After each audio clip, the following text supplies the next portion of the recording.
वो नासमझी में जब हम जीते हैं तो हमें लगता है कि हमें सुख मिल रहा है। किसी को 4 गाली दे दिया, वो नहीं बोला, तो हमें लगता है हम विश्व विजेता हो गए।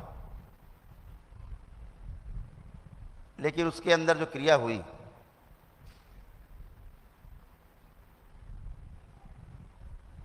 वो ऐसी क्रिया आपको स्वीकार नहीं, वो गालियां आपको स्वयं को स्वीकार नहीं है।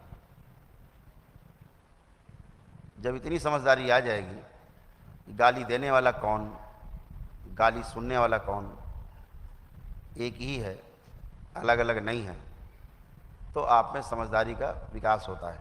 जब तक शरीर मान के अपने को जीते रहते हैं कि हम केवल शरीर हैं, तो समस्याएं आपको बनी रहेंगी, इससे आपको कोई बचा नहीं सकता। तो परिवार के सदस्यों में जब हम जीते हैं तो इस बात का विशेष ध्यान रहे कि ये परिवार हमारे शरीर का एक हिस्सा है,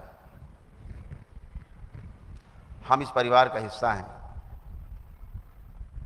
और प्रेम पूर्वक जीना सबको स्वीकार है, बच्चे को भी। अगर बच्चे को भी आप गुस्से से बुलाएं, क्रोध से बुलाएं, तो बच्चा भी आपके पास आने के लिए तैयार नहीं होता। प्रेम से उसे कोई बुला ले, चल देता है। तो प्रेम एक ऐसी चाबी है जिससे आप हर ताला खोल सकते हो, अपना भी, दूसरे का भी। तो सहजता जो है वो सबको स्वीकार है, आपको भी स्वीकार है। उस सहजता में जीने से आपको भी सुख मिलता है, सामने वाले को सुख मिलता है। इस बात का विशेष ध्यान रखो, इससे जीवन पूरा खुशहाल बनने वाला है। अगर हम ये ध्यान दें कि हम जीवन और शरीर दो हैं, तो समस्याएं धीरे धीरे दिखने लगती हैं और समाधान भी दिखने लगता है। जब तक कारण नहीं दिखेगा, समाधान कभी नहीं मिलेगा।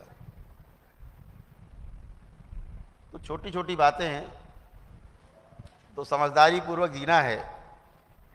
और इसी प्रकार जब समझदारी पूर्वक फुटकर जीना शुरू होते हैं और उसका जब हमें आनंद मिलने लगता है और वह आनंद दूसरों में भी दिखने लगता है, जब परस्परता में हम परिवार के सदस्यों के साथ जीते हैं या मित्रों में जीते हैं या संबंधों में किसी के साथ जीते हैं, अपने में सुख दिखता है, उसमें भी दिखता है हमारे व्यवहार से, तो जो तृप्ति हमें मिलती है, वह तृप्ति केवल हमें ही नहीं मिलती, उसको ही मिलती है।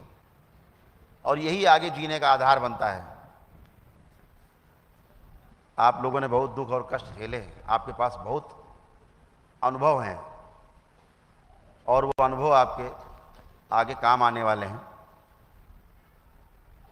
लेकिन जैसा मैंने आपसे निवेदन किया अभी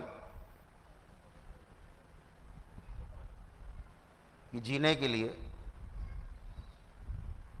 सही मार्ग बताने वाले की आवश्यकता होती है। आप कभी ये मत सोचना कि आप अकेले हो। परम पूजनी बाबा जी के साथ साथ पूरा दरबार सदैव आपके साथ है। जहां आपको लगे कि कुछ ऐसा है जो ठीक नहीं है, दरबार को ध्यान करो, दरबार आपके साथ है ही। दरबार आपके साथ है ही का अर्थ है दरबार सर्वत्र है, कण कण में व्याप्त है।